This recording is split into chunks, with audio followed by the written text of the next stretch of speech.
Akkam jirtu daawwattoota keenyaa sagantaan kun sagantaa Oromiyaa 11 sagantaa milkii irraa isiniif darbu sagantaa addaa kana keenya keessatti waa'ee Oromoo World Congress yookiin ammoo Kongiresii Oromoo Idil-Addunyaa kan jedhu irratti marii goonaa. Marii kana keessatti keessummaa lama Austraaliyaa Melbourne irraa qabadhee dhiyaadhee jira. Keessummaan kiyya takka Tufaan Alii lammaffaan ammoo Shamsiyaa Waariituu jedhamanii warra taaks foorsii keessa jiru.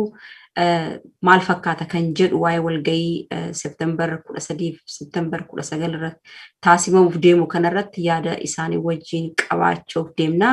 Sagantaa kana wajjin akkana wajjin turtan haga dhumaa akkana wajjin hordoftan isin affeerraa wajjin tura.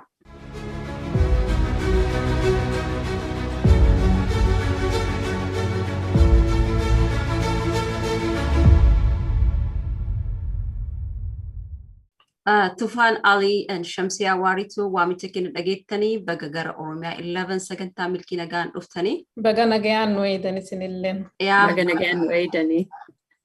Baay'ee galatoomaa isin lamaan taaks foorsii World Oromoo Kongiresii yookaan ammoo Kongiresii Idil-Addunyaa Oromoo keessa hin jirtanii. Mee sagantaa amma September 18-19 sagantaa minisootaa ta'utti deema.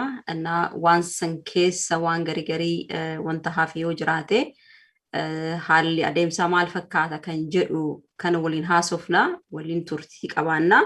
Mee akka seensaatitti waa'ee World Oromoo Congress yookiin ammoo Kongiresii Idil-Addunyaa Oromoo ijaarumsi isaa maaliif barbaachisee barbaachisummaa isaa akka jiru ta'eeti kaayyoon isaa yookaan ammoo galmi isaa maal inni mee kan akka seensaatti kaafneet gradually gara keessaa hin deemna. Wanta kana urga ijaarame irraa jalqabee haga taaks foors taatanii koree taataniiti hojjetaa turtan anillee quban qaba.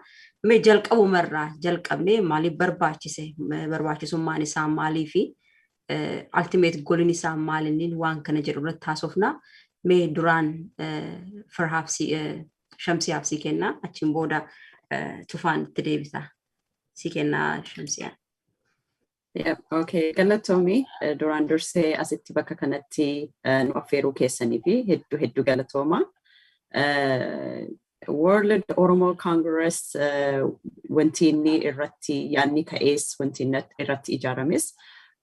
I think duraan dursee yaanni isaa ummatatu gaafataa ture, ummatatu wanta walitti nu qabu tokko, wanta Oromoo guutuu walitti qabu tokko nu godhaa nu ijaaraa jedhanii hayyoota baay'ee gaafataa turanii. I think yaanni wanti irraa itti ka'ee fi kanaafi akkasumatti ammootu wanti yaanni kunis walitti nu qaban yaadaa wanti dhufee fi akkuma beeynu galtee nutti galteef sababa galtee nutti galteetii fi baay'ee tokko faffacaanee jirra. Kana sababni isaa jedhama. Baay'ee galatoom. Mee gara Tufaan si deebisa. Karoora isaa kana yoo ta'e gaafiin uummataa garigariin leadershipii rakkoo qabna jedha. Garigariin ammoo tokkummaa hin qabnu jedha. Garigariin ammoo siyaasummaan kennaayyuu rakkoo qabu wal qoqqoodumsa mul'ata. Kanaaf rakkoon Oromoo jedhee ilmaan Oromoo baay'ee hin kaasan. Garuu ijaaramsi World Oromoo Kongiresii kunini maal godhuudhaaf ijaarame? Gaafii uummataati dhugaadha. Garuu maal inni ultimate goal isaa? Mee kana waan itti dabalte yoo jiraatte Tufaan si kenna. Galatoomi dingituu gaafii bareedaadha. Isa wanni kun gooliin isaa guddinna wanni nuti dhabne amma yeroo ammaa tanaa keessatti liiderootaas hin dhabne waan hundaafuu qabna. Garuu wanni guddaan nuti dhabne tokkummaa dhabne, tokkummaa ganama hayyoonni keenyaa fi warreen wallistoonni nu dhaamaa turan san tokkummaa yoo dhufte bilisummaanis hoggaasanni dhufte kanuma ja'aa turan san tokkummaa tana akkamitti uumnaadha. Wal amantaa jidduu keenyatti jechuun biyya alaa kana keessatti akkamitti tokkummaa uumnee harka wal qabannee uummata Oromoo kana kan ala jiru humni isaatiif wanni hundi harka wal qabatanii akkamitti waliin deemuu dandeenyaa irratti sani kadhamnee adda faffaca'iinsa guddaatu jira nu jidduu keenyatti kanuma kaniif diinilleen akka nuti bakka takkatti walitti hin dhufne yeroo hunda akka nuti wal hintaane ganamarraa kuni seera nurratti tumameedha. Saniifuu nuti arra kana keessaa cabsine baane harka keenya wal qabannee ummata Oromoo harka wal qabachiisnee qeeroo fi qarree ummata ala jiru kana walitti finnee mana takka keessatti wal mari'annee kan akkamitti deemnaadha kan jedhuudha. Karoorri isaa kan fuula duraati tokkummaa keenya cibsuu harka keenya wal qabachuudha. Arra dura amata meeqa keessa akkasumatti nuun jechaa turanii tokkummaa arra immoo gammachuun nuti qabnu tokkummaan sun yeroo eeggattee yeroo isiitiin kan nuuf dhufteedha. Akkasumatti duuba tokkummaa keenya cimsinee wanni nuti barbaannu tana akkamitti cimsinee lafarratti hojjannaadha. Dinqituu galatoomi.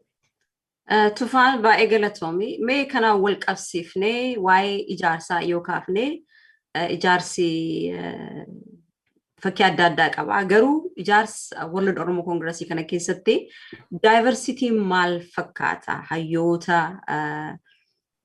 biyya alaa jiran, warroota amantaa, abbootii gadaa, participation dubartootaa, waan kanniini attamitti ilaala World Oromoo Congress. Kana wajjin wal qabatee tammoo dhaabni kun yookaan World Oromoo Congressiin kunini irra caalaa diasporaa biratti hojjeta.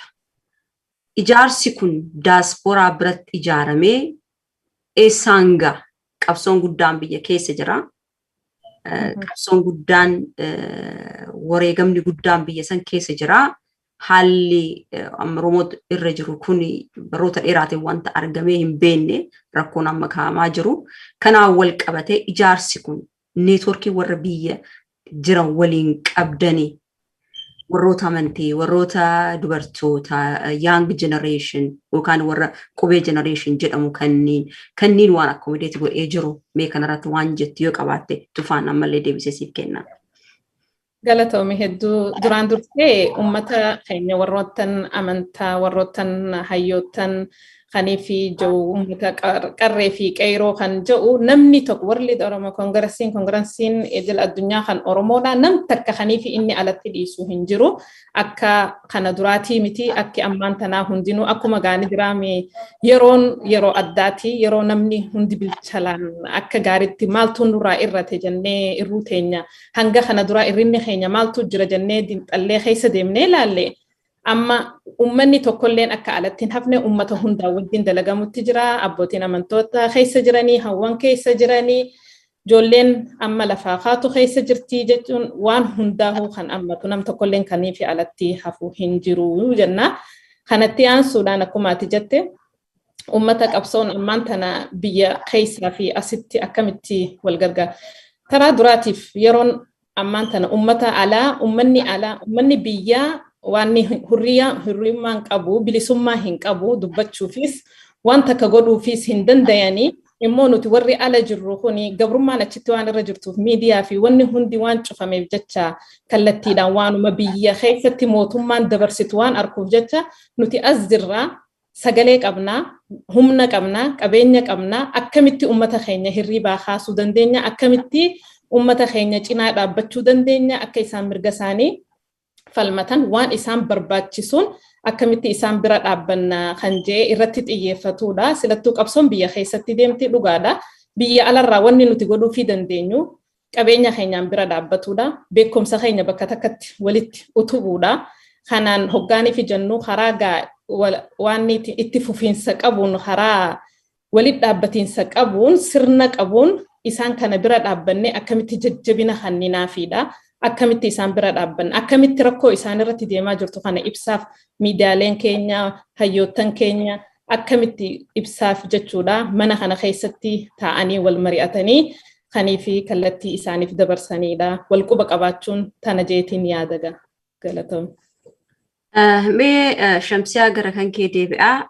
Mee kanarratti waa'ee diversity irratti, diversity accommodation irratti keessattuu irra caalaa diasporaan bakka baay'eetti ijaaramee jira. Achi keessa namoota baay'ee sammuu keessa hafe oilisiin hin jira. Oilisiin risoorsii baay'eetu itti bahee kontribuushinii namoota baay'eetu keessa jira. Dhaabni siyaasaa keessa beektoonni jiranii, aktivistoonni jiranii namoota baay'eetu waan san hojjetaa ture. Kanaaf ijaarummaa irratti Oromoon waan dhabanatti hin fakkaatu. Let's say waa'ee leadership irratti qoriin ijaaramanii jiranii, advocacy irratti kan ijaaramanii jiran. Akka diasporaatitti garuu diasporaan koo hojjechuu danda'u financial mobilize godhuu yookaan diplomacy yookaan advocacy irraa kan darbee fagaatee godhuu waan danda'u natti hin fakkaatu haganaa galutti. Kanuma hojiin hojjechuu dandeenyu garuu akka diversity yoo fudhannee dhaabota biyya alaa jiran especially alliancein waa'ee advocacy baay'eetu jira isaan wajjin walii hojjechuu dhaaba siyaasaa udoo hin ta'in dhaaboonni ijaaramanii leadershipin jiraachuu hin danda'a. Kanneen wajjiniin hoo marii qabdan ture kanneen waan accumulate godheeti mee carraasiif kennaa sirratti waan jettu yoo qabaatte. Baay'ee gaaffii bareedaadha.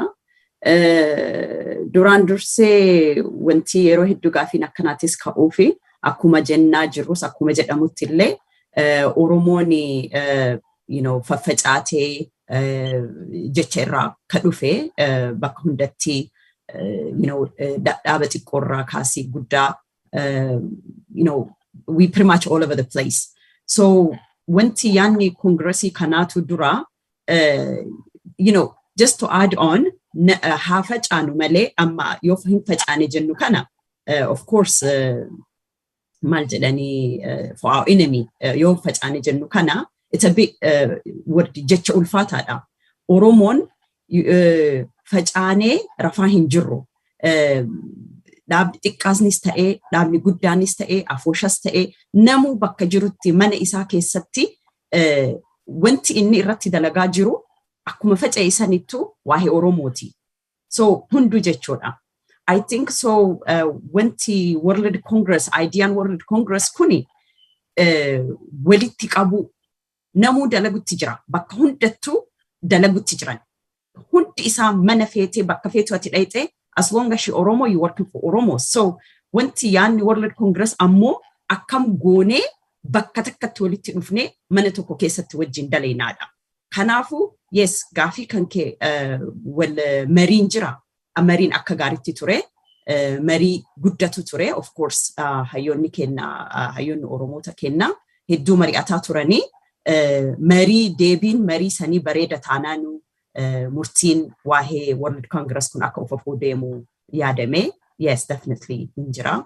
Akkasumatti ammoo feedbackiin isaa baay'ee wanta namatti tolu. Haga silaa nama afoo dhaabatu. Of course gaafiin maaliif dhaaba addaa kunis dhaaba addaati ka jedhu maaliif jedhee gaafiin dhufaa ture. Haa ta'u malee namuu gammachuudhaan fudhateetiin qophiin guyyaa kana eegaa jira. Baay'ee galatoomee amma gara sagantaa September 18-19 deebina. Already World Oromoo Kongireesiin already statementiin isaa hojjetamee dhumatee jira. Amma immoo gara uummataa ba'aa jira. Mee asirratti lamaan keessanuu yaada keessan naaf kennitan. Projektiin kun hujamee dhumatee jira. Walga'iin amma 17-18 ta'u kuni ummataaf banaadha. Ummanni yaada barbaade yoo kenne yookiin ammoo balaaleffachuullee yoo qabaate because yaanni ummataatii fi sagalee kennuun barbaachisaadha jedhee waan itti amanuuf isaaniif banaadha yoo isaan yaada kennatan wanti kun asis sirraa'uu qaba jedhanii yoo yaada kennatan haala jijjiiramuu danda'uun jiramoo already projektiin kun dhumatee inaugurationiif duwwaa ol dhufaa jira. Yaada ummataa fudhachuu, murtoo fudhachuu, sagaleedhaan dabarsuu waan akkasii kan attamitti qophooftanii jirtan. Meesiif kennaa Shamsiyaa duraan. Okay, dhugaa rabbii wanta baay'ee akka nama tokkotti na gammachiise keessaa projektiin kun yookaan yaanni kun dhaabni World Congress kun yaada komitee keessatti including akka maanaaf tufahanis chance arganne keessatti argamne kanatti akka komiteetti yaadni ture suni murtii osoo hin ta'in marii ture. Marii waan kanaa akkamitti guyyaa kana akkam goona ka jedhamu akkuma tufaharreef ibsite warroota amantii wajjin abbootii amantii wajjin warra qubee generation hawwalee akka kennaa wajjin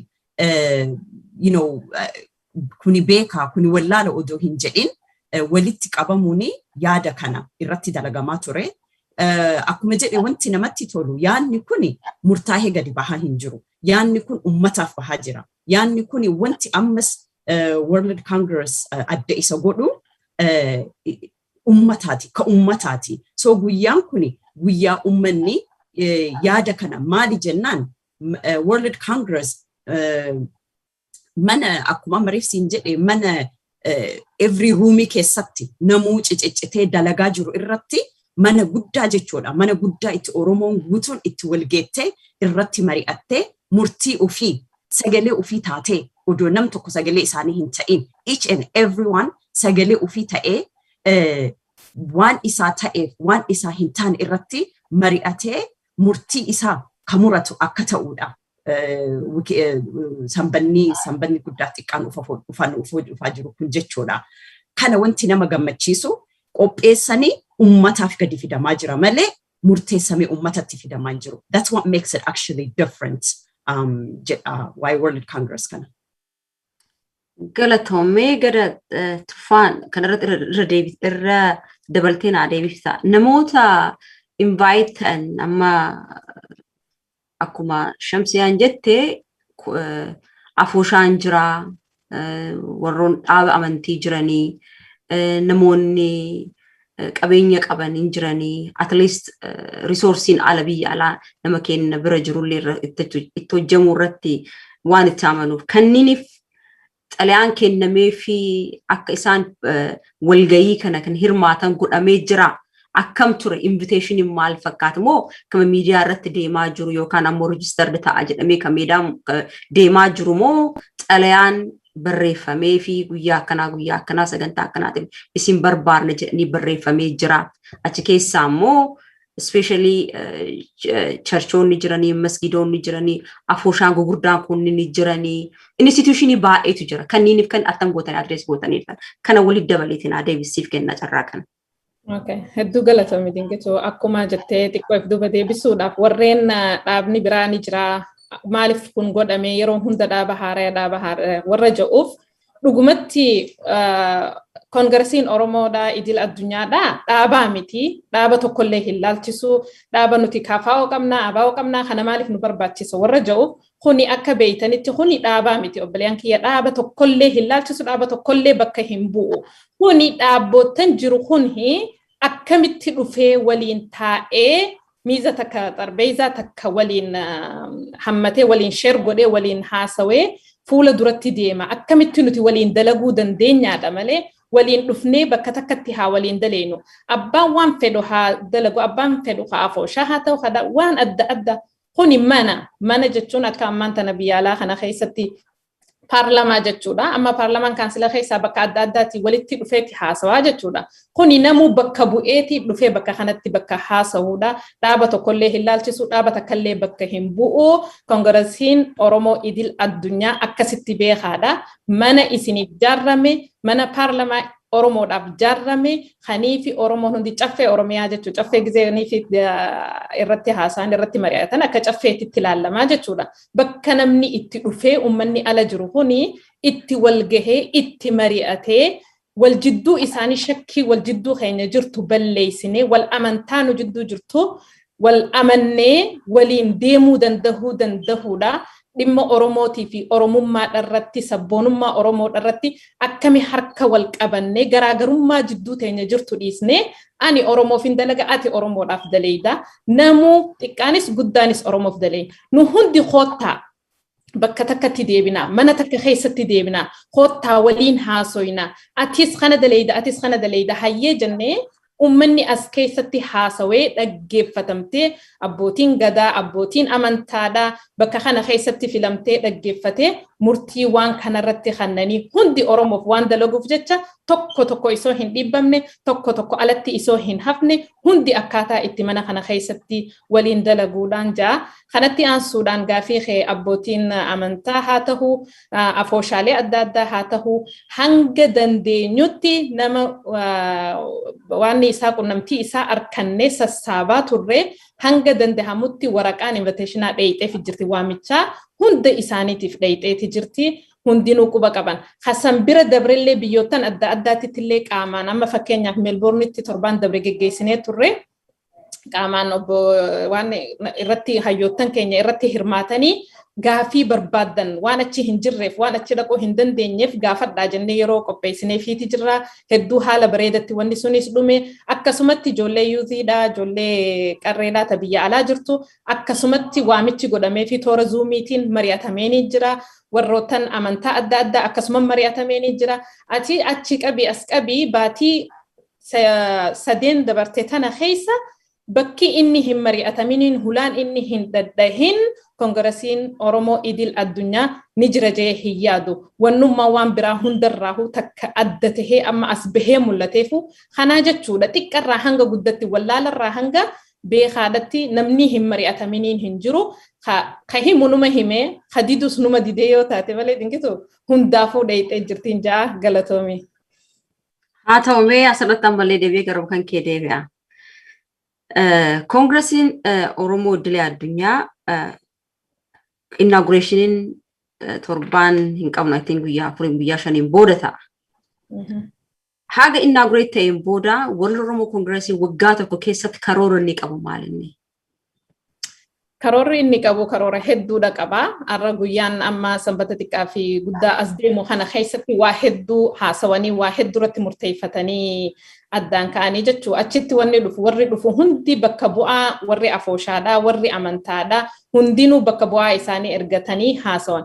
Karoorri inni amata takka keessatti qabaachuu taa'u seeraan Minnesota Ameerikaa keessatti galmaahuudha. Seeraan warri hundinuu gattolfamtee gad dhufuudha achirraa kallattiin kan kannamtu yoonii fi nuuf laffatee ispoonsara godhuuf yaalii qabnaa baatii 6 booda Melbournetti akka gad dhaabbatu wanni kun akka humna godhatee akka gaaritti fuula duratti deemu wanni kun waan if dubatti deebi'u miti namni tokkollee makiinaan takka hoggaa eegalte silaattuu bakka itti deemtu qabdii abbaa irraa bu'umaatu irraa hafa malee isiin bakka geessu numa geessi warroottan Oromoo walitti qabaa jedhuuf warroottan maa walitti nun qabne jedhuuf warroottan tokkummaa barbaaduuf warroottan fedhii ummata Oromoodha rakkina ummata Oromoo keessa jiru kana arkuuf bayyanoota isa ijaalaalee arkuuf warri arkuni arka rakkina keessa jiru kana ummata Oromoo bal'aa saba kiyya bal'aa wanni kuni hedduu waan nama gammachiisaati waan hedduu if dura nu oofaati waan diina keenya akka malee rifachiisaati nuti miti dinqituuti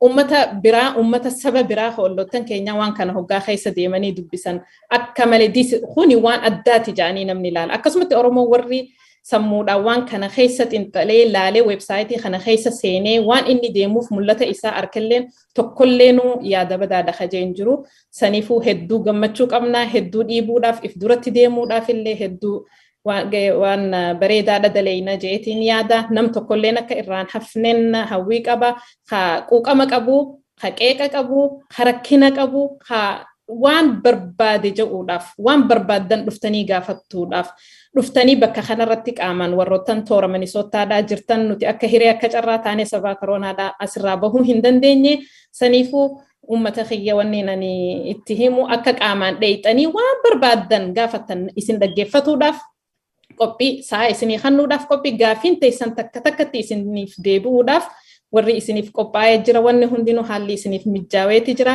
akka irraan hafneen jaagaa tanumaan jaangatu. Baay'ee galatoo ammallee suma deebi'a. Wanti si deemu barbaade lessee amma ijaaramne waggaa tokko keessatti ijaarsi dhumate yookiin ji'a tokko keessatti yookaan ji'a 6 keessatti ijaarsi dhumate ijaarsaan boodoo maaltu itti aana?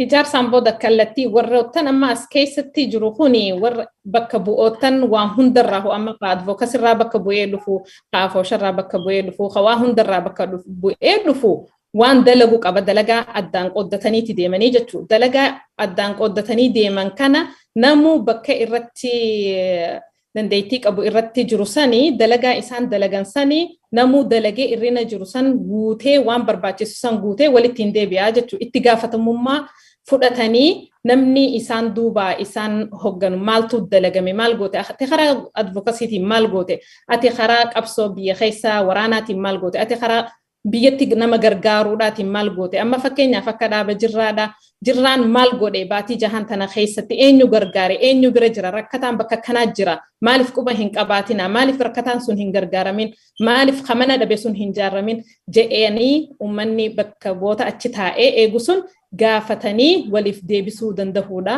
wanni guddaan irratti deebi'an namuu waan barbaachisaa ta'e waan isaa bakka isa barbaachisutti fakkeenyaaf tufaha maal godhuu qabdi baatii jahan kana keessatti kan jiru mataa xiyyaratti waaniin fudhadheetiin deemaa jechuun yoon uummata hawaasa keessa deemee hawaasa keessa waan jiru funaanee rakkoo hawaasa keessa jirtu laalee rakkoo tanaa jira jeetiin bakka kana fidaa jechuun baatii jaha ta'u amata haa ta'uu jechuudha waaniin irratti kannameessan waan akkannameessan dirqama xiyya geggeesseetiin itti deebi'a yoo dirqama wanni akkanname sun irratti nama nagaafatu jira nama na jala deemuutu jira. Saniin jaagaa taaftee obboleettiin tiyeetti idaati jeen hawwa. Mee Shamsii akkam amma sii gaafadhe mee irra naa deebiiti yaada kannaa kee yoo siin gale sii deebisa. Yoo sii gale ammoo kamisii gaafadhe karra mee carraasiif kenna. Hedduu galatoomii I think tufahaan akka gaariitti ifa goote waa hundaa wanna isiin hambiftee hin jiranatti hin fakkaatu. Akkuma isiin jettee ji'a keessatti ta'ee ji'a jahatti ta'ee waggatti ta'ee wanti sanbattan as dhufu kun irratti murteessamu dura murtiidhatu barbaachisaadha. Sagalee uummatatu barbaachisaadha. Maal barbaada uummanni? Maal barbaada mariin kana? Mariin sila wanta uummanni barbaadu irratti ufafoo deemamee ji'as ta'ee ji'a jahas ta'ee waggaas ta'ee haga jiruu kenna jiraannus ta'ee irratti kan murteessamu qabu akkatti uummanni sagalee isaatti dhageeffate akkatti uummanni irratti murteeffate irratti murtii uummataa irratti wanti uummanni barbaadu fuudhamee akkasumatti akkuma amma obboleettiin ibsitetti namuu dalagaa isaa fudhatee akka World Congress kun akkuma tufahan jette akka paarlamaati bakka itti wal geenye itti haasofnu mana guddaa so kanaaf dalagaan namni responsibility isaa fudhatee mana bareedaa humna jajjabaan ijaarame kana akka hin diigamne akka diiggaan deebitee nutti hin deebinetti jabaanneetiin irratti dalaguudha jechuudha. Sagalee tokkoo fi walta'insaan irratti harka tokko wal qabanne irratti dalaguudha. Baay'ee galatoomii ammallee gara mukan kee deebi'a. Amma koreen Oromoo Kongireesiin koree qaba. Koreen hojiin hojjetamaa jira. Inauguration kana irratti monitor or evaluate ka koree biraatiif ijaaramu koree amma jiru kanatu ufaafee funduratti hojii kana hojjeta. Akkuma jedhee yaanni kun yoo gadi baheetiin jedhee murtii uummataa irratti I think definitely sanis uummatatu murteeffatanatti fakkaata. Murtii uummataa irratti because involvementii hedduu barbaachisa. World Congress kun even though yaanni kuni hayyoota Oromoo kennarraa dhufus ammas akkas akka nuti involve itti taanee waan kana haa jennu malee I think definitely based on waan uummanni barbaadu irratti deemanatti fakkaata if I'm not wrong. Mee tufahan waan irratti dabaltu qabaate I don't know akkanatti fakkaatutti definitely sagalee uummataa irratti rarraanatti fakkaata. Mee tufaan gara kan kee deebi'a ammallee isuma san irratti deebi'a maaliif kun waan yeroo hundaa bakka baay'eetti Oromoon waan kaasu waan ta'eef waan kana kaasaa. Isin koree gara torbaatti jiranatti fakkaata Oromoo World Congressii kana keessatti amma inaugurationiif biyyoota murtaa'een booda inaugurationiif deemamaa. Rakkoon keenya yeroo baay'ee OLC'n is a model example because achi keessa waan tureef amma bakka saniin jiru. Ijaaramuun rakkoon qabu. Gara implementationii yoo dhufnu yeroo baay'ee rakkoon hin dhalata. Implementationii sanuyyuu maalirra geettan maalirra gahe jechuudhaa fi monitor or evaluate ka godhutu jiraachuu qabna kana jabeessuudhaaf. So koreen amma jiru akkuma jiru ta'eetti fuufee koree biraa ijaaratamu or akkamitti deemuu danda'a wama amma deemee kana boru aqeessa geettaniirtan maalirra jirtanii ummata jidduu koreetiif yookaan ammoo institutionii kanaa fi ummata bira transparency uumuudhaa fi wanti isinirraa eegamu maalinni koreen kun itti fuumoo kabraa ijaartan carraa kana siif kenna. Galatoomii dinqitu akkuma beeytutti nyaata takka namni kan godhu dubartiitu godha. Abbaan dhiiraas ta'ee dubartiis ta'ee nyaata tokko kan bilcheessu nama tokko kan nyaatu nama biraatii jechuudha. Nuti amma fedhinnaa keenyaan bakka kana keessatti hirmaannee akkuma fedhinnaa qabnu waan kana keessa seennee waan kana bilcheessutti seennee jechuudha. Bilcheessinee immoo yaada bareedaa kana bilcheessinee uummatatti finna. Wannummaan durirraa nuti amma gargar nu godhe yeruma hunda filmaanni hoggaa ta'u koreen hoggaa taatu koree hanga takkaa ifii wal filee bakka kana keessaa abbaa fedhe kaayyata fedhinnaa ummataatiin alatti jechuudha.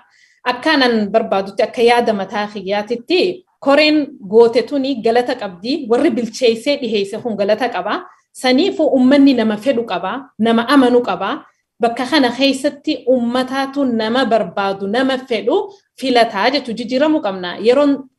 Yeroo jijjiiramaa waan taateef jecha haala dur itti deemnurraa jijjiiramuu qabna akkaan. Ummanni nama isaa ta'u, nama jaalatu, nama amanu filatee asirratti abalu nuuf bakka kanarratti mataa nuuf haa ta'u, abalu bakka kanarratti nuuf haa ta'u, abalu bakka kanarratti nuuf haa ta'u jaanii marii guddaan geggeeffamee yaada ummata bal'aadhaaf fudhatanii bakka bu'aa bakka kanaa qabaatanii jechuudha. Warri koreen duraan jirtu akkuma jirtutti taa'uu dandeessi maaliif fedhinnaadhaan waan daleeduuf jecha bakka kana keessatti anaatu itti beekama, anaatu maqaa itti fudhata, anaa dura taa'a, anaa bakka kana hoggana, anaa kana godha. Hin jiru wanni akkasii bakka kana keessa yeroo addaati akka dur hin taatu maaliif haala ammayyaawaadhaan haala ammaatiin haala maaliif biyya namaa tana keessa hoggaa dhufni waa hedduudha barannaa dinqitu maaliif akkaataa ummanni itti deemu hoggaaniif ilaallee qabsoon teenya durirraa hanga ammaatitti namni tokko yoonii fi filame hanga du'uu namuma santu bakka san taa'aa jechuudha. Du'umaatu bakka sanii haasaa takka hoo dhaabnummaan sun yoo jigees isa sanis walumaan jigaa jechuudha. Siigalee kabiraa irraan hafu akkas hin taanetti yerootti murtooytee abbichi waan fudhatee ummanni filatee ummanni nama isaan deemu filatee bakka kana keessatti deemuu qabu dandahuudha qaba. Haalli kun jiraachuudha qaba. Akkasuma wanni nuti hundi hawwinulleeni nuti hayyoottan bakka kana keessatti halkanii fi guyyaa dadhabanii yaada kana bilcheessanii nuti numa gargaarre malee wanni nuti goone heddullee hin jiru. Barnootaaf bakka kana keessa jirra, barnoota barachuutti jirra, waa hedduu irraa barachuutti jirra. Hedduu haa galatoomanii garuu yaada kana bilcheessanii fidanii abbaan Oromoodha.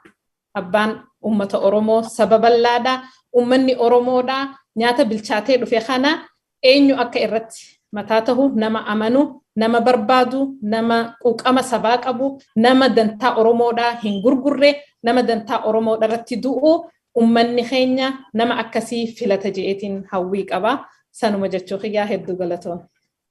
Baay'ee galatoom. Wanta kana waan namoonni baay'een yeroo baay'ee hin ijaaramna. Garuu yoo lafa bu'e bakka san hin arginu. Keessattuu Kongiresii kan yeroo baay'ee namoonni baay'ee hin kaasanii yeroo guyyaa 3 yookaan 4 akka hagas ture qabu namni kun marti nu guyyaa san expense hundaa coverii godheet walgahii jabaa ture amma garuu bakka san hin jiru. Wanti akkasii sun akka hin dhalannee fi wanta kan namni sodaan guddaan qabu kaleessallee kana goonee ture bakka san hin jiru. Sodaa akkanaa waan jiru gurra kenna waan dhaga'uu fi nullee gaafii kana waan qabnuuf waan kana kaase. I hope akka duraaniin ta'u jennee abdii godhanna. Kun jalqaba gaariidha jedheen itti amana akka nama tokkootitti. Mee gara ammallee garuma waamicha sanitti deebina. Minisootaatti amma inaugurationiin ta'aa jiru. Kun yoo sabni mari'atee waan abbaa barbaadu bakka buufatee structurally akkana ta'uu qabaa, action planning keenya kana ta'uu qabaa, strategic planning keenya kana ta'uu qabaa jedhaniit yoo uummanni murtaa'e achiin booda garam deema projektiin kun. Mootummaa bira mootummaa biyya alaa kana deemamu achiin booda wanta uummanni expectii isiin godhutu jira. Akkuma isin jedha faffaca'aa jira, dhaabni jira qaama waraana keessa jiru, qabsoon Oromoon muka keessa galanii warra lolaaran jiranii, warri ammoo lakki filannoodhaan ka jedhullee hin jira. Yaada adda addaatu jira uummata Oromoo keessa. Kana hundaayyuu gara tokko deebisuudhaa fi projektiin kunin sammuu nama baay'ee jijjiiruu hin danda'a. Kaawwan garuu walitti qabuudhaa fi after inauguration haga wanti kun dhumatee projektiin statementiin kun dhumateen booda eessa deema? Carraasiif kenna. Tufaan. Okay. Ay galatoomii.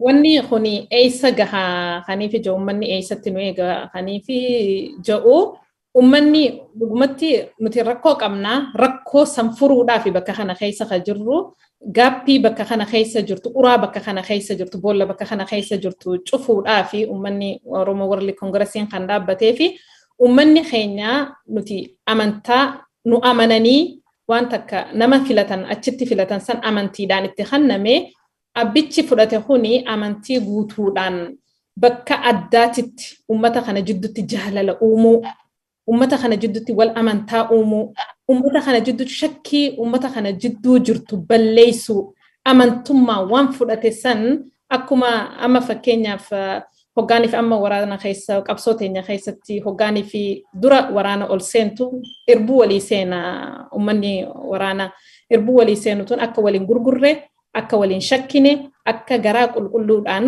akka waliin dhaabbatanii shakkii takka malee waliin deeman akka wal duubaa hin hafne akka wal dhiisanii wal bira hin dabarre wal harkisanii jabaa ifiitis wallaalaa ifiitis beekaa ifiitis qabatanii kan deemani wanni as keessatti godhamtu shakkii bakka kana keessa ummata Oromoo keessa jirtu kana balleessuu dandahu wal amantaa uumuu dandahu harka wal qabachuu dandahuudha wanni guddinnaan ifafoo deemu kaniifi jiru ani wanni guddoon takka bakka kana keessatti kan dalagamtu kana jechuun amma wanni kuni jiraateef amma fakkeenyaaf bakka kana keessatti World Oromoo Kongireesiin bakka kana keessatti mataa filatee itti aanaa filateef deemee biyyatti abbaa ta'uu hin dandahu biyyarratti biyya hogganuu hin dandahu hogganni biyya jira hogganni daggala keessa jira isaanii warri abbaan biyya isaanii biyyarratti illee hamataa ta'u isaanii kaniifi qabsootana if duratti oofuu jechuudha nuti mana oowwaa keessa teenya as teenyee raahaa keenya goone maqaa isaanii himannee arra bakka kana dhufne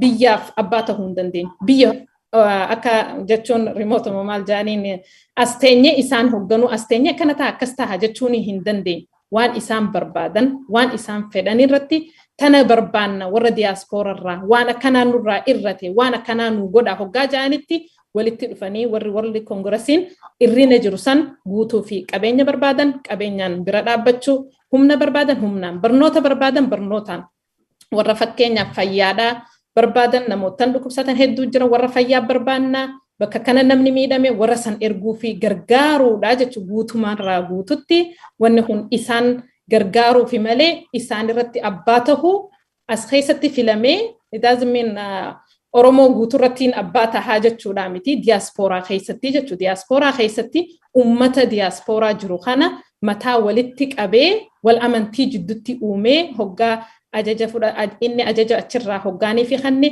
ummanni jala jiru isa kana amanee ajaja isaa fudhatee isa jala butamee deemuu dandahuudhaan jedhan. Baay'ee galatoom I hope waan baay'ee kaafne mee gara Shamsiyaa deebi'a Shamsiyaa gaaffii kana cufuudhaaf let's say namoonni gaaffii baay'ee qabanii rakkoorraa kan ka'e Oromoon amma waan gibaappii fakkaata hafuura akkasii illee ni mul'ata. Diasporaarraa institutionii kana bira dhaabbachuudhaaf diasporaarraa maaltu eegama? Kana meesiif kenna. Yeah, I think definitely Durandursee Tufaa, thank you so much. Waa hedduu ifa goote. I think akkuma ati reef jette wanti World Congress kana keessatti ambaradhees akkasumatti immoo hedduu na gammachiise baay'ee banaa ta'uu isaati. Means sagalee uummataa dhagahuu fi sagalee ummata durumaanuu as in koree keessattu jechuudha nutu naaf Tufaanis warra area kanattis baay'ee warra muuxannoo akkasii qabnu personally and especially hin qabnu ture garuu chance akkasii arganne jechuudha chance akkasii arganne yaada tokko yaada dhufu keessatti you know yaada fiduudhaan nus taate namu kuni dubartii kuni area kanatti muuxannoo qaba kuni maal jedhanii dardara odoo hin jedhin sagaleen nama hunda dhagahamuudhaani wanti kun akkana osoo hin ta'in mee maal isinitti fakkaataa ture the whole time waan kana keessa turre mee maal isinitti fakkaataani nus nu gammachiisee ufafoos akka deemne waan kana keessatti jabaanne akka haga bakka kana gennu goonu nu godhe jechuudha. I think wanti importantini personally ani akka nama tokkotti ummata irraa maaltu eeggama osoo hin ta'ini ummanni waan kana ijaare maaltu isaan irraa eeggama. Maaltu isaan irraa eeggaman nuti biratti akkuma tireef jette waan tokko hin ijaarra. Yoo ijaarru gruppii haga wahiitiin ijaarra. Gruppii masantu waan hundaayyuu jechuu gruppii masantu the president, you name it, we have to be a great role model bareeda ta'uu qabna, leader bareeda ta'uu qabna jechuudha. So waan tokko yoo gadhaabdu projecti tokko yoo dhaabdu you have to lead.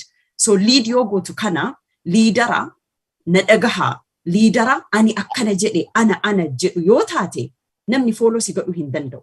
Ummanni follow si gadhu hin danda'u. Ummanni si amanu hin danda'u, si kabaju hin danda'u. Garuu let's do it together. Wajjin hagoonu. Mee maal isinitti fakkaata? Leader jedhu leadera involve nama godhu jechuu. So rakkinni keenya yeroo hedduu akkuma siin jedhe wanta projekti guddaa kana keessa seenuu fi yeroo duraa kiyya. Garuu hin argaa weaknessi projekti yoo dalenu yeroo hedduu as leaders weaknessin kenna beeyne odoon ta'in haguma beekanii maal godhan jedhani Oromoon. So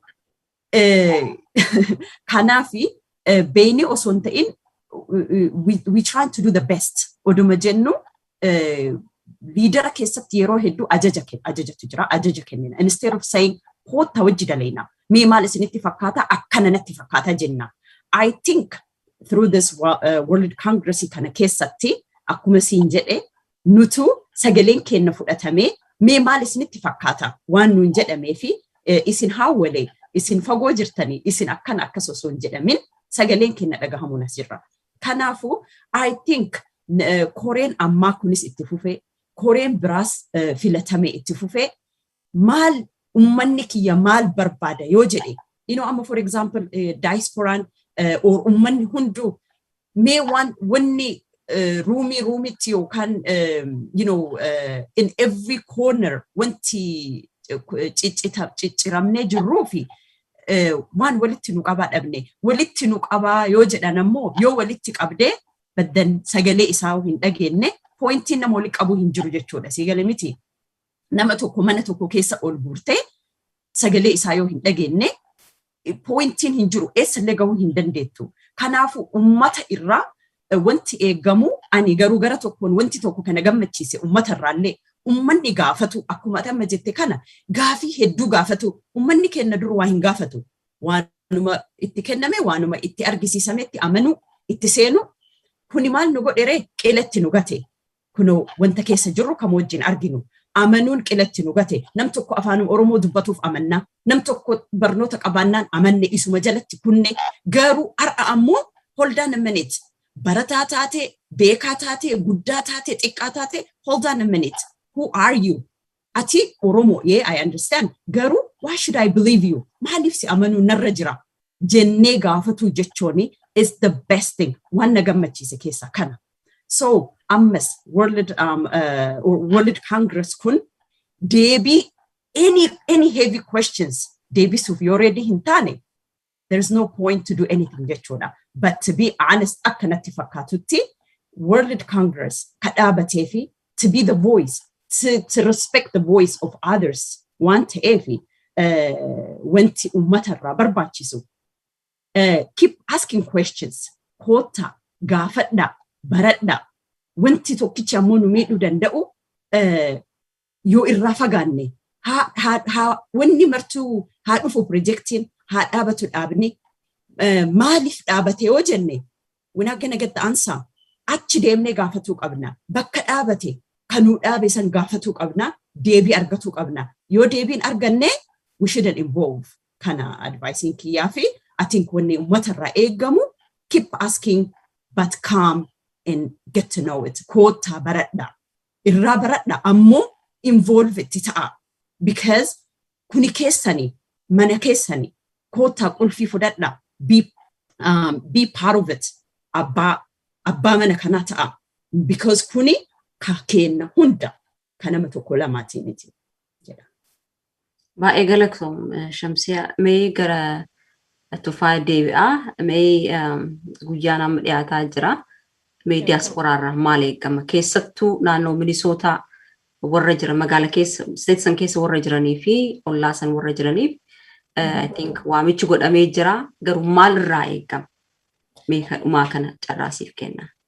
Hedduu galatoomii wanni uummata keenya naannoo san jiru waan kana akkuma ati as keessatti akkuma beeynu uummatawwan hayyoottan keenya kana waan takka jeetumaan bira dabra fiigullee kophee harka qabadhee fiigullee numan jaa uummata kiyyaanii siigalee waan takka wanni jiru eenyutu bakka san geggeessa eenyu bakka san irratti dubbatuu deema eenyu abaluu ni shakkina abaluu maareedha abaluu akkasii waan ja'u uummatni kiyya dhiisuudha qabna waan kana bira dabruudha qabna arraantan abbaan fedhe Oromoodhaaf hin dalaga je'ee daqiiqaa takka kanneeyoonii fi inni dhufe wanni Oromoodhaa beekee kafaltii hin qabdu laffaatii fi mata dhukkubbii yoo taate malee maaliif jennaan ani amma fakkeenyaaf usee cal je'ee taayetiin akka baratamtetti nuti irra guddaa warra rafu warri dalagu warra Oromoodhaaf halkan qaaxiraa bulee halkan hirriba dhabee dalagu warra hanga takka warroottan kana hayyoottan keenya kana laal beekumsa isaanii waraqarratti gabbuusanii kana ummata keenya barbaachisa ja'anii waan godhan qopheessanii itti laffa'anii gatii takka malee kafaltii takka malee ummata kanaaf fidan eenyu fidan nuti fidanii jechuudha ani arra hoggaa isaan dadhabanii waan kana fidan inni akka waan adda irratti darbu baqa waan laal liidero tokko hoggaanii fidfe waan takka dalagee guyyaa takka namni waa dalagu wahi balleessa yaa ummata kiyya yaa saba kiyya awwanniin isiniin jiru namni waa hin balleessine jiru nama waa dalagu waa balleessa ani yooniin hin dalayne maal hin balleessa eenyuun naquba qaba goda kiyya keessan jira jireenya kiyyaan offadha mana kiyya keessan jira namni khalaxa takka godheef mistake takka godheef it doesn't mean raabishatti darbu qabna qoshaashatti darbu qabna namni yooniin bar ison dalaguutiin nin tolchattiin balleesse malee beekaa hin balleessine waan kana wanni kun Oromoodhaaf ni fudhatama wanni kun gaariidha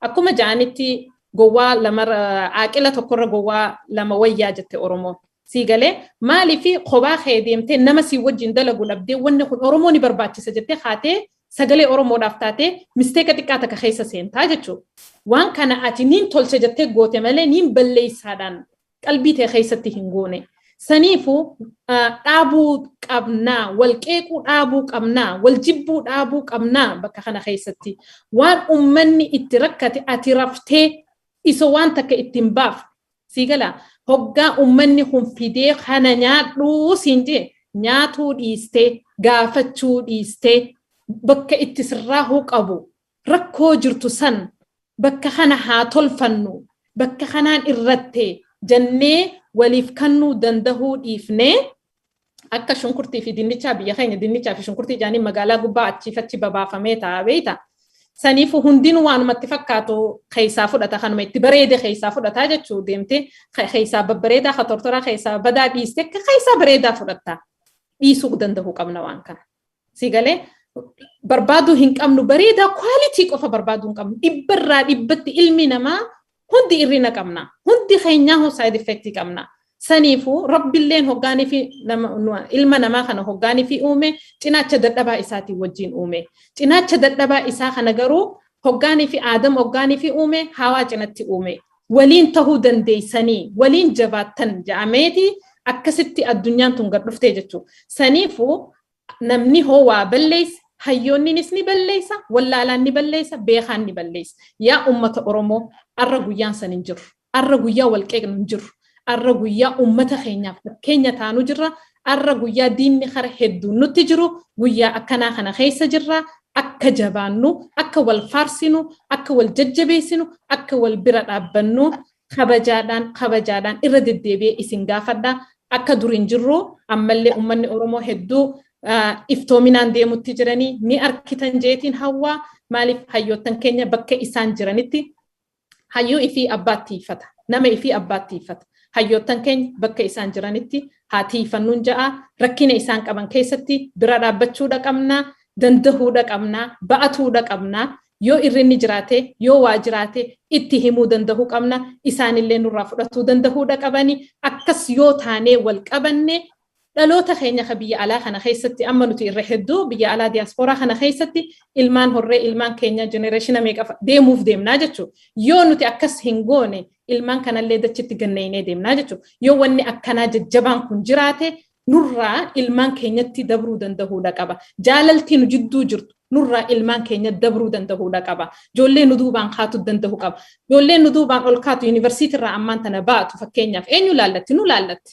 Yoo nuti wal jibbine yoo nuti Oromoon akkana Oromoon akkas Oromoon waliin galu dhaabuu danda'uudha qabna kan. Nuti waliif galla waliin daleeyna waliin hojjanna ta dur dabarte. Waan dabre hin kaafnu tatana booda ammoo harka wal qabannee tokko taanee jabaannee fuulduratti deemnee ijoolleen teenya waan bareedaa nurraa haa agartu warri biyya jiru nu laalee nuti wal jaalatu nuti wal qabatu nu laalee barnoota nurraa fudhatee abdii horatan ummata keenyaa jira ummata wal qabatu jira ummataan nu dura jira diaspooraa keessa Oromoo hedduutu jira bar heddumminni jiraatee bar yoo waliin qabaanne bar ummata kan jiru saniifu ummata keenyaaf abdii horuu qabna onnee isaanii keessatti namaan nu jira biyya alaa addunyaa tanarra Oromoon nuuf jira jedhee ummanni biyyaa bakka rakkatetti bakka barbaadetti nu arkachuu danda'uudha qaba warri biyya alaa keessa jirru akkasumatti garaagarummaa jirtu ifirraa dhiifnee tokko taanee wal jala haayaanu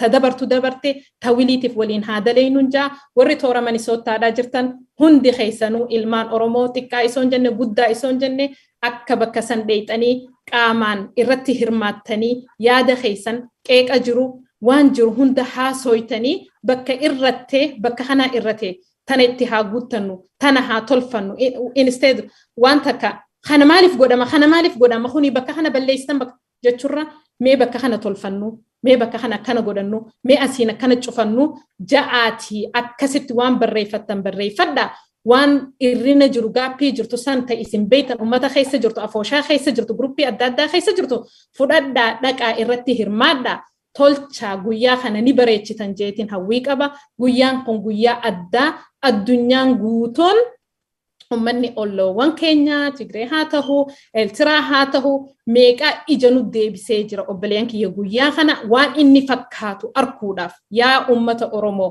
guyyaa kana akka nuun qaanyeessine abdiin qaba akka tokkummaan achi keessatti harka wal qabattanii wal hammattanii irratti baqa murteeffattanii gabbaatan ummanni guyyaa sarrafaa jechuudha. Nuti illeen as teenye guyyaa sarrafuu dandeenya bas bilisummaan dhufte jechuu dandeenya. Tana yoo goone bilisummaan teenya illeen dhufte tana yoo goone wal amantaan jidduu keenyatti illee dhufte wanni takka illeen tanu baaftu tana malee hin jirtu akkasumatti warreen waraana keenya bira ammaan tana yeroo waraana keenya bira dhaabbachuudha. Gumaacha keessan warreen godhaa jirtan ummanni Oromoo addunyaarra jirtan nutis akkasumatti itti jirra nam tokkolleen akka irraan hafne waraana keenya bira dhaabbachuu qabeenya keenyaan bira dhaabbachuu waan isaan barbaadaniin guddinnaan bira dhaabbachuu dadhabnee dhabnu waan qabnu itti gurgurree yeroo bira dhaabbannee humna isaanii taanu jirra jeetiin hawwaa warri achi jirtan akka kabajaadhaan bakka san irratti hirmaattan reejistar gootanii maqaa keessan online irratti seentanii reejistar gootanii akka dheeyxaniin abdii qabaa isinitti dheereessee hedduu dhiifama dinqituu galatoome. Galatoome. Mee asirratti akka warra taaksii foorsii keessa jirtanitti sagantamuun gaafii dhumaa ture garuu wanta wayi sammuu keenya dhufeera uduu wanta nan dubbanne biran darbu jedheeti gaafii maakt. Amma warri taaksii foorsii keessa jirtan isinii I hope wanta waa'ee especially waa'ee inauguration kan hin beektan jedheen amanaa. Namoonni yaadaan yookaan fiizikaalii bakka san hin jiraatin namoota Minisoota ma jira yaa haala yeroo irraan kan namni baay'een bakka san argamu baachuu hin danda'a. Kun ammoo inaugurations kunin world addunyaa irra deemanitti fakkaata. Miidiyoonni baay'ee affeeramanii jiran. Garuu namoonni fiizikaalii bakka san hin jirree fi yoo gaafii qabaatan yoo yaada qabaatan karaa isaan dabarsuu danda'aniin carraan jira yookaan waan kana itti yaadamee wanti faasiliteet ta'eeru jira. Tahee fiitii jira akka koreen bakka san jirtu itti murteessitee isiniif deebisaan keessan mana ta'e kadhaquu hin dandeenye yoo dheeyxan hedduu bareedaadha dheeyxanii wal qabattanii yoo hin dandeenye toora zuumiitiin reejistar godhaadha. Gaafii teessan barruudhaan haa ta'u sagaleedhaan haa ta'u yoo carraan sagalee namni heddummaatee isin dhaqqabuu baate barruu teessan achi keessatti boksii keessatti darbuu dandeessan yeroo eeggattee barruun teessan sun gaafiin isin gaafattan isiniif deebiti jeetiin hawwii qaba. Baay'ee galatoom Tufaan mee gara Shamsiyaa si deebisa ammallee kamasii duratti kaasee mee ergaa yoo qabaatte warroota naannoo san jiraniif wanta dabaltu yoo qabaatte carraa siif kenna asumarratti raawwanna carraa dhumaa siif kenna fudhadhu. Bareeda hedduu galatoomi. Obboleettiin tiyya waa hundaa jettee jirti. Anillee irratti ka dabalu especially waa'ee warra naannoo Minnesota jiru yookaan immoo akkasumatti warra state biraas jiru waan kanaafi danda'anii dhufaniitiin odoo itti hirmaatanii hedduu waan bareeda jedha. I think waan gara dhaamsaa Tufaan dhaamsa bareedaa keettee hunda isaaniiti jechuu akka Oromoo guutuutti anamootu dhaamsi ani tokko keessattuu dubartii kennaa kaahuu barbaadu. Dhugaa Rabbii nuti waa hundaa jennee jirra. Jechootaaf gaafii yeroo hundaa Oromoon gaafattus irraa dubbannee jirra. Bakkee wanti tokko yoo ijaaramee bakka hin gahu ka jedhamu kana jechuu gaafii yeroo hundaa jiruuf gaafii Oromoo hunda buuqee. I think akkanatti fakkaatutti kara World Congress kanasiin ta'ee ammas karuma hundaanuu keessattuu du'a caaluutii haa caaluutii fi liidaroota kenna kan ammootu warra ija kenna nu jennuun nurraa kan hidhatti kan ajjeesan booda dhugaa Rabbitti yoo ta'e ka akka kennaa kuni ani personally ka akka kiyyaa kana faatu biqile nuti plaanni nuuf dalagame nu ajjeesuuf nu fixuu fi lafarraa nu fixu nu warra ala jirullee mentaalii kenna balleessuun nu fixuudha garuu baay'ee dammaqne nuti dubartiin keessattuu akkasumatti the youth jechuun ijoolleen dardarran kenna qarreef qeerroon keessattuu biyya alaa jiran dammaquun biqiluu jechuudha nuti dubartiin dammaquun biqiluu jechuudha nuti more taanee gadi baane akkuma faranjiin jette what don't kill you make you stronger jedhani wanda sila nu ajjeese nu fixuu qabutu nu jabeesse nuti hawwale jennee duraaniin wanti nuti amannu waan tokko raan kodhuu ka danda'u yookaan lead kodhuu ka danda'u dhiiruma jennee waan itti amannuu fi nuti dhiiruma qopheessina jechuudha. So which is beautiful, garuu amma biqillee jirra jechuun wanti silaa nu ajjeesuu irra ture daran nu guddisee nu baasee waan jiruu fi keessattuu dubartiin wanti nuti yeroo hedduu akka dubartiitti uf duubatti uf harkifnuu fi maaliif ani haadha manaati, ani haadha ijoolleeti, ani hin baranne, ani maal beeka jenna. Dhaamsi guddaan an dubartii dhaamuu barbaadu. Nuti dubartiin barnoota qofa nu barbaachisu. Baratus baannu, barnootas qabaatu baannu, nuti dubartiin mala qabna. Nuti dubartiin warra manaan, nuti dubartii jechuun warra malaan waa ijaaru, warra malaan jiraatu. Kanaafi bakkeewwan akkanaa kanneenitti dubartiin argamuu jechuun dubartiin malaan waa gooti, dubartiin obsituudha, dubartiin dandeettuudha. Namni yoo danda'e wanti hin godhamne jiru jechuudha. Waan dubartiin dandeettuu fi manuma keessattuu jechuudha. Abbaa manaa ofii soorattee, ilmaan isii soorattee, ollaas, firas bakka maraa ka dhaqqabduu fi dubartiin malaan waa gooti. Kanaafuu dubartiin ani homaa hin beeku jettanii yookaan bakkeen kunnaan hin malle jettanii uf duuban harkisamina, uf duubatti hin hafina.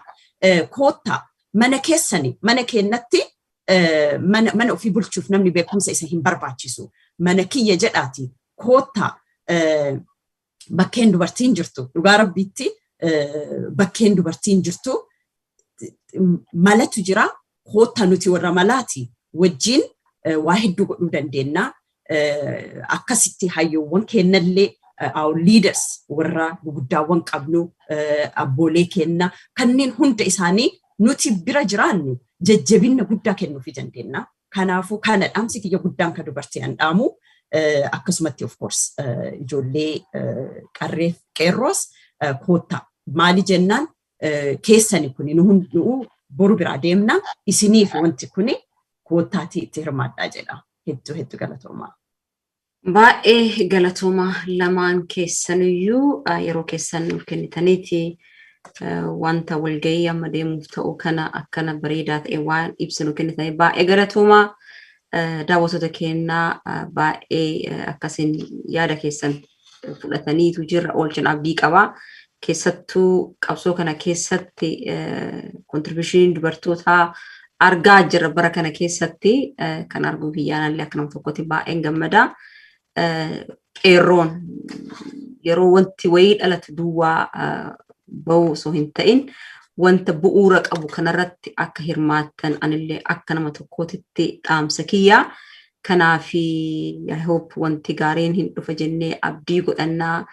Diinni irri danda'uun akka caaluun waan irri danda'uun garaa jabiinnaan uummata Oromoo lafarraa balleessuudhaaf hambaa jirtuun deemaa jira. Kana ammoo tokko taanee diina keenya qolachuu qabna. Kanaaf namni hundumtuu haga dandeettan akka walgahii kana bira dhaabbattan warri ammoo fiizikaalii bakka san argamne injira liinkiin Facebook irratti illee deemaa jira.